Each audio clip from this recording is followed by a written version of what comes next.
యెహెజ్కేలు 33వ అధ్యాయము. మరియు యెహోవా వాక్కు నాకు ప్రత్యక్షమై ఈలాగు సెలవిచ్చెను.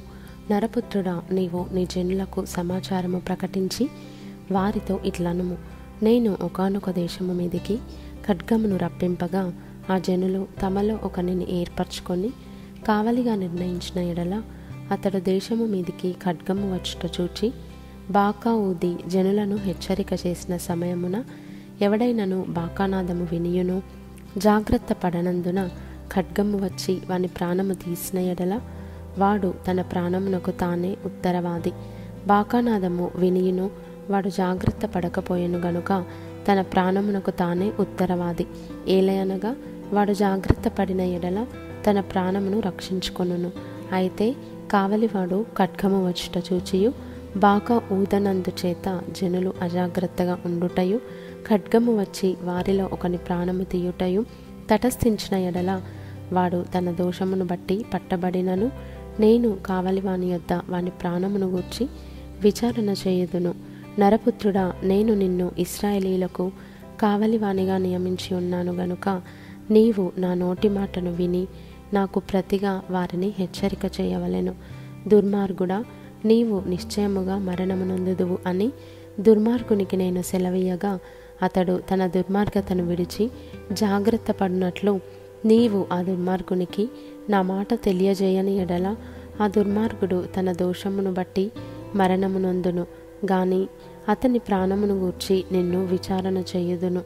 అయితే ఆ దుర్మార్గుడు తన దుర్మార్గతను విడువవలెనని నీవు అతనిని హెచ్చరిక చేయగా అతడు తన దుర్మార్గతను విడువని ఎడల అతడు తన దోషమును బట్టి మరణమునందును గాని నీవు నీ ప్రాణము దక్కించుకొందువు. నరపుత్రుడా, ఇశ్రాయేలీయులకు ఈ మాట ప్రకటింపుము. మా పాపదోషములు మా మీద పడియున్నవి, వాటి వలన మేము క్షీణించుచున్నాము. మనమెట్లు బ్రతుకుదుమని మీరు చెప్పుకొను మాట నిజమే.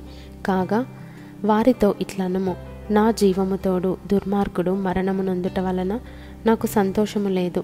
దుర్మార్గుడు తన దుర్మార్గత నుండి మరలి బ్రతుకుట వలన నాకు సంతోషము కలుగును. కాబట్టి ఇశ్రాయేలీయులారా, మనస్సు త్రిప్పుకొనుడి, మీ దుర్మార్గత నుండి మరలి మనస్సు త్రిప్పుకొనుడి. మీరెందుకు మరణమునందుదురు? ఇదే ప్రభువగు యెహోవా వాక్కు. మరియు నరపుత్రుడా, నీవు నీ జనులకు ఈ మాట తెలియజేయుము. నీతిమంతుడు పాపము చేసిన దినమున అది వరకు అతడు అనుసరించిన నీతి అతని విడిపింపదు. దుష్టుడు చెడుతనము విడిచి మనస్సు త్రిప్పుకొనిన దినమున తాను చేసి ఉన్న చెడుతనమును బట్టి వాడు పడిపోడు. అలాగుననే నీతిమంతుడు పాపము చేసిన దినమున తన నీతిని బట్టి అతడు బ్రతుకజాలడు. నీతిమంతుడు నిజముగా బ్రతుకునని నేను చెప్పినందున అతడు తన నీతిని ఆధారము చేసుకొని పాపము చేసిన ఎడల అతని నీతి క్రియలన్నిటిలో ఏదియు జ్ఞాపకమునకు తేబడదు. తాను చేసిన పాపమును బట్టి అతడు మరణమునందును. మరియు నిజముగా మరణమునందుదువని దుర్మార్గునికి నేను సెలవీయగా అతడు తన పాపము విడిచి నీతి న్యాయములను అనుసరించుచు కుదువ సొమ్మును మరలా అప్పగించుచు తాను దొంగిలిన దానిని మరలా ఇచ్చివేసి పాపము జరిగింపకయుండి జీవాధారములగు కట్టడలను అనుసరించిన ఎడల అతడు మరణమునొందక అవశ్యముగా బ్రతుకును. అతడు చేసిన పాపములలో ఏదియు అతని విషయమై జ్ఞాపకమునకు తేబడదు. అతడు నీతి న్యాయములను అనుసరించెను గనుక నిశ్చయముగా అతడు బ్రతుకును. అయినను నిజనులు యెహోవా మార్గము న్యాయము కాదని అనుకొందురు. అయితే వారి ప్రవర్తనయే గదా అన్యాయమైనది. నీతిమంతుడు తన నీతిని విడిచి పాపము చేసిన ఎడల ఆ పాపమును బట్టి అతడు మరణమునొందును. మరియు దుర్మార్గుడు తన దుర్మార్గతను విడిచి నీతి న్యాయములను అనుసరించిన ఎడల వాటిని బట్టి అతడు బ్రతుకును. యెహోవా మార్గము న్యాయము కాదని మీరు అనుకొనుచున్నారే. ఇశ్రాయేలీయులారా, మీలో ఎవని ప్రవర్తనను బట్టి వానికి శిక్ష విధించెదను.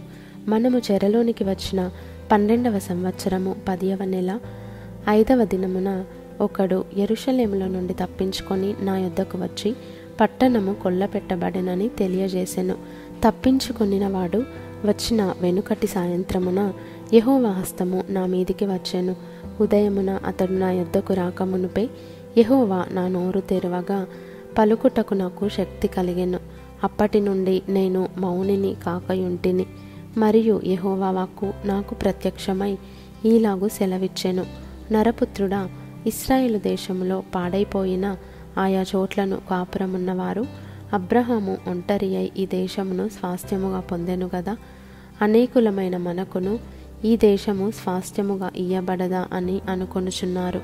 కాబట్టి వారికి ఈ మాట ప్రకటన చేయుము, ప్రభువగు యెహోవా సెలవిచ్చినదేమనగా, రక్తము ఓడ్చివేయక మాంసము భుజించు మీరు, మీ విగ్రహముల వైపు దృష్టియుంచు మీరు, నరహత్య చేయు మీరు ఈ దేశమును స్వతంత్రించుకొందురా. మీరు ఖడ్గమును ఆధారము చేసుకొనివారు, హేయక్రియలు జరిగించువారు, పొరుగువాని భార్యను చెరుపువారు, మీ వంటి వారు దేశమును స్వతంత్రించుకొందురా. నీవిలాగున వారికి చెప్పుము, ప్రభువైన యెహోవా సెలవిచ్చినదేమనగా, నా జీవము తోడు పాడైపోయిన స్థలములలో ఉండువారు ఖడ్గము చేత కూలుదురు. బయట పొలములో ఉండువారిని నేను మృగములకు ఆహారముగా ఇచ్చేదను. కోటలలోని వారును గుహలలోని వారును తెగులు చేత చచ్చెదరు. ఆ దేశమును నిర్జనముగాను పాడుగాను చేసి దాని బలాతిశయమును మాన్పించెదను. ఎవరును వాటిలో సంచరింపకుండా ఇశ్రాయేలీల మన్యములు పాడవును. వారు చేసిన హేయక్రియలన్నిటిని బట్టి వారి దేశమును పాడుగాను నిర్జనముగాను నేను చేయగా నేనే యెహోవానయున్నానని వారు తెలుసుకొందురు. మరియు నరపుత్రుడా, నీ జనుల గోడ దగ్గరను ఇంటి ద్వారములందును నిలువబడి నిన్ను గూర్చి మాటలాడుదురు.